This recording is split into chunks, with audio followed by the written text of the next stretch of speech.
Merci, Monsieur le Président.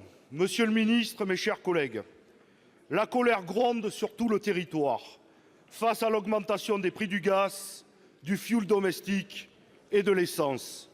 Elle est légitime car elle exprime le sentiment d'assister à un véritable hold-up fiscal.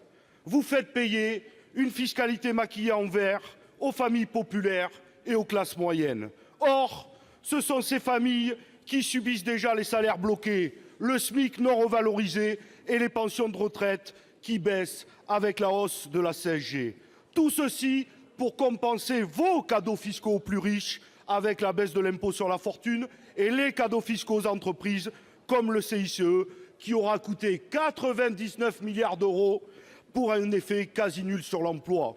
Alors que le réchauffement climatique entre dans un cycle infernal, vous trouvez le moyen de taxer le smicard qui gagne 1153 € et qui n'a pas d'autre choix que de faire 35 km par jour en voiture. Savez-vous, Monsieur le Ministre, qu'il y a aujourd'hui 18 millions de Français en zone blanche des transports publics? Par contre, vous ne taxez surtout pas l'entreprise Total, qui réalisait en 2017 plus de 8 milliards de bénéfices nets. La lutte contre le réchauffement climatique est impérative. Mais pour la mener efficacement, arrêtez de fermer les petites gares, arrêtez vos bus Macron qui roulent au diesel, stoppez le forage offshore de Total en Guyane, développez les transports publics et parlons de la gratuité, taxez le kérosène et les croisiéristes, taxez Total et les sociétés d'autoroutes. Mieux même, renationalisation de ces autoroutes pour qu'elles participent à cet enjeu de société. Monsieur le ministre, allez-vous arrêter de taxer les Français et vous attaquer enfin au lobby? La parole est à Madame Agnès Pannier-Runacher, secrétaire d'État auprès du ministre de l'Économie et des Finances. Vous avez 2 minutes, Madame la ministre. Monsieur le Président, Mesdames et Messieurs les sénateurs, Monsieur le sénateur Gay, oui, nous faisons face à une hausse des prix à la pompe, car le prix du baril est passé de 50 $ à 80 $.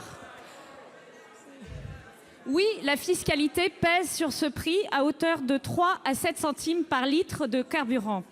Nous avons pleinement conscience que cela crée des difficultés pour certains ménages modestes, notamment ceux qui sont obligés de se rendre à leur travail en voiture. Mais je voudrais dire 2 choses.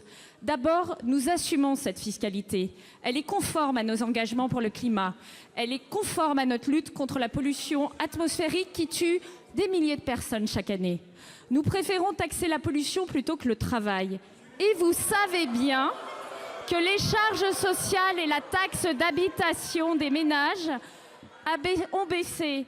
Et vous savez que pour chaque euro de hausse de taxe sur les carburants, le gouvernement rend grosso modo 4 € de baisse d'impôts ou de charges.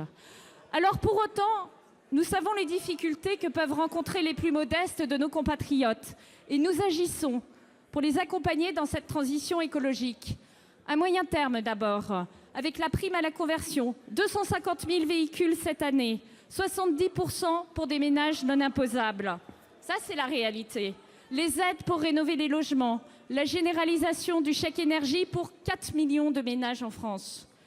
À court terme, nous agissons aussi pour soulager la facture des ménages les plus modestes. Et puisque vous parlez de Total, je crois que M. Bruno Le Maire et M. François de Rugy recevront Total et les distributeurs de pétrole pour s'assurer que la récente baisse, du coût du pétrole soit bien répercutée à la pompe.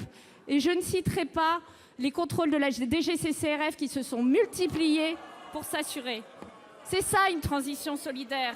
C'est une transition qui tient la route, qui respecte le... S'il vous plaît. Tout en accompagnant les ménages modestes. Je vous remercie. Monsieur Gay, vous avez 7 secondes pour répliquer. 7 minutes, ça me va, Monsieur le Président. Madame la ministre, il n'y aura pas de révolution écologique sans révolution sociale. Sur la première révolution, mettez vos discours en acte. Et sur la deuxième, les Français n'attendent pas la mendicité avec les chèques énergie, mais d'augmenter leur pouvoir d'achat et d'augmenter les salaires et les pensions de retraite.